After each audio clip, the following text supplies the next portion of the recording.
इस वीडियो में हमने डिस्कस करना है कि आपने जो है वो जर्नलाइज टाइम टेबल क्या बनाना है, कितना पढ़ना है और कैसे पढ़ना है।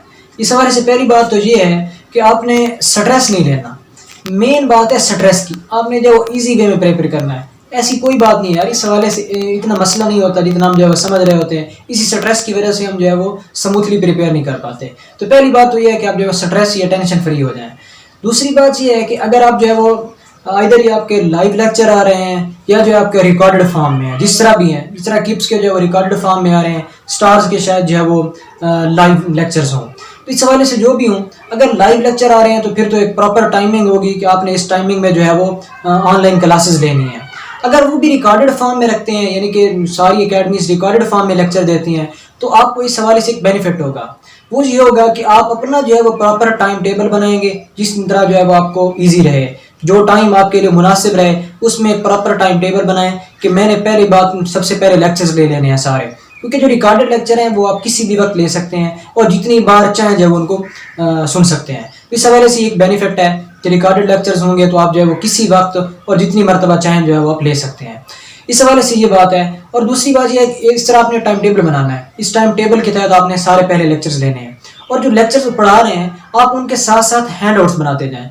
इन हैंड आउट्स का फ़ायदा ये होगा कि जो आपने खुद बनाया हुआ वो जो है वो रिवीजन में जो है फ़ायदेमंद होगा। तो रिवीजन के लिए ज़रूरी है कि आपके अपने हैंड आउट्स होने चाहिए। उसके बाद रही बात कि अब जब आपने ये ले लेना है और आपने जो प्रेपरेशन करनी है साथ साथ, तो साथ साथ उन्होंने जो है वो ऑनलाइन टेस्ट लेने हैं, ऑनलाइन क्विज होगी।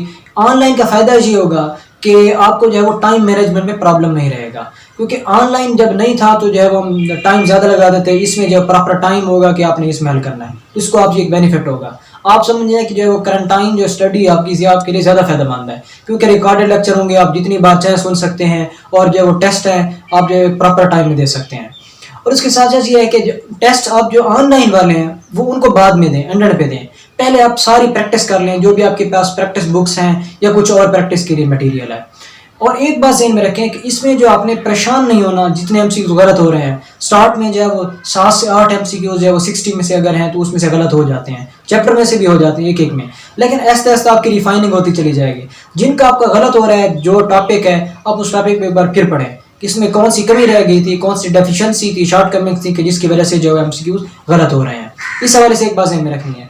दूसरी बात ये है कि जो टेस्ट्स हैं ये तो आपने दे लिए, और एक बात ज़हन में रखें कि आपने जो प्रॉपर साथ साथ जो है वो शेड्यूल बनाना है जो है वो रिवीजन का। इसमें रिवीजन बड़ी मैटर करती है। वैसे रिवीजन होती रहेगी आपकी, लेकिन जिस दिन ऑफ हो, यानी कि संडे अगर ऑफ है, तो आप जो है पीछे से वो वाले रिवाइज कर लें जिनमें आपकी जो कमी रह गई है। तो इस हवाले से ज़्यादा फायदेमंद होगा। आपने एक बात ज़हन में रखनी है कि जो टेस्ट हैं ये आपको बहुत ज़्यादा परफेक्शन की तरफ ले जाते हैं, तो अपने टेस्ट बिल्कुल स्किप नहीं करने, और वो टेस्ट जो ऑनलाइन है वो एंड पे दें। पहले आप प्रैक्टिस दूसरी कर लें। इसका फ़ायदा ये होगा कि टाइम मैनेजमेंट में आपको बहुत ज़्यादा जब वो बेनिफिट होगा इस हवाले से। तो ये था कि जनरलाइज टाइम टेबल। और एक और बात इसमें बहुत ज़्यादा ज़रूरी है, वो ये कि जब हम जो है वो दोस्तों से पूछते हैं कि यार तो कितना पढ़ता है, वो कहते हैं जी मैं तो जो है वो 18 आवर्स पढ़ रहा हूँ, तो ये डिप्रेसर लग जाता है कि वो इतना पढ़ रहा है। मैं हर एक की मेंटल कैपेबिलिटी होती है। अगर आप जो है वो घंटा पढ़ के उस चीज़ को जो है वो मेमोराइज कर रहे हैं, आपके कंसेप्ट क्लियर हो रहे हैं, तो नो नीड ज़हन में रखनी है कि आपने अपने ऊपर फोकस करना है, बजाय इसके कि दूसरों पे ध्यान दें। हर एक की मेंटल कैपेबिलिटी है, जैसे पहले मैंने जिक्र किया। तो अपनी इस हवाले से एक प्रॉपर शेड्यूल बनाना है और उसमें अपनी कैपेबिलिटी के तहत, चाहे आप जो 18 घंटे लगते हैं आपको जो है वो डेली का काम डेली करने में, चाहे आपको जो है 15 घंटे लगते हैं, अगर आपको जो है वो आप जो है वो कम टाइम में या कम ड्यूरेशन में आप ज़्यादा कर लेते हैं, तो उसका फ़ायदा ये होगा कि पहले आप प्रेप कर लें, उसके बाद चाहे जितनी ज़्यादा प्रैक्टिस करें।